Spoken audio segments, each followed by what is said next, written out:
Welcome to another new video. তো OBC সংক্রান্ত এই মুহূর্তে সবচেয়ে বড় আপডেট নিয়ে চলে এসেছি, বিগ ব্রেকিং আপডেট নিয়ে চলে এসেছি তোমাদের জন্য। তাই প্লিজ চ্যানেলটিকে অবশ্যই সাবস্ক্রাইব করে পাশে থাকা বেল আইকনটি ক্লিক করে দিতে একদম ভুলো না, যাতে সব তথ্যগুলো তোমরা টাইম টু টাইম এখান থেকে পেয়ে যাও।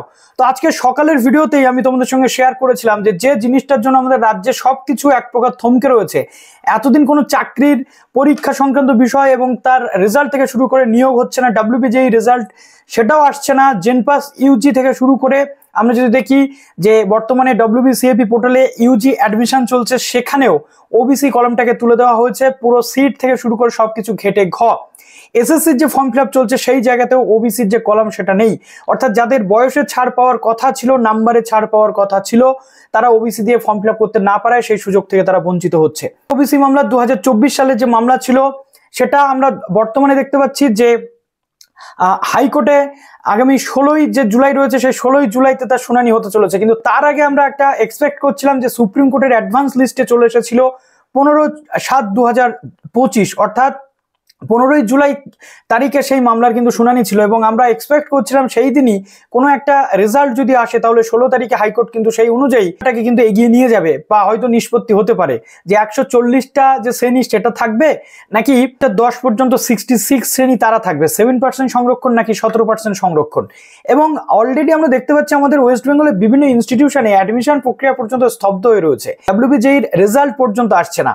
তা আজকে যে তথ্যটা নিয়ে চলে এসেছি একটা বিগ ব্রেকিং আপডেট হলো 15ই জুলাই কিন্তু সেই মামলার শুনানি হচ্ছে না, আবারও কিন্তু সেই মামলার শুনানি পিছিয়ে গেল, যেহেতু সুপ্রিম কোর্টে সামার ভ্যাকেশন চলছিল, এটা আমরা প্রত্যেকে জানি।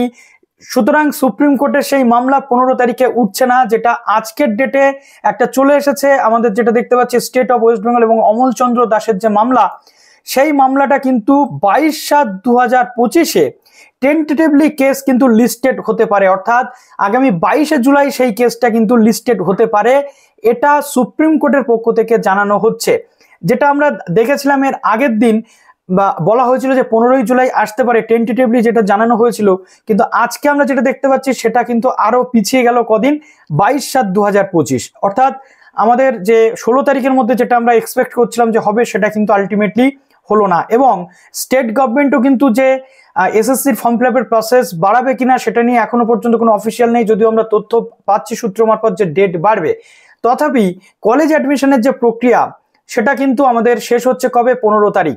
অর্থাৎ আমরা ভেবেছিলাম যে 16 তারিখে বা 15 তারিখের মধ্যে কোনো একটা নিষ্পত্তি হয়ে গেলে 18, 19 বা 21, 22, 23 নাগাদ আমাদের কাছে কিন্তু মেরিট লিস্ট চলে আসবে বা 17, 18 তারিখ নাগাদ WBJEE রেজাল্টের তথ্য আমরা পেয়ে যাব, বা জেনপাস ইউজি বলো বা অন্যান্য যে জিএনএম এএনএম বলো বা WBJEE রেজাল্টের সাথে সাথে জিলেট বা জেকা এক্সামের যে টোটাল ডিটেল সেটা আমরা পাবো। কিন্তু আলটিমেটলি আমরা দেখলাম যে সেরকম পজিশন কিন্তু এখনো হচ্ছে না, অর্থাৎ আমাদের এখনো 22/7 পর্যন্ত অপেক্ষা করতে হবে। তার আগে কলকাতা হাইকোর্ট 16ই জুলাই কি বলছে সেটা অবশ্যই আমাদের দেখতে হবে। তো এই ছিল আপাতত তথ্য, প্রচুর ছড়িয়ে দাও ভিডিওটা।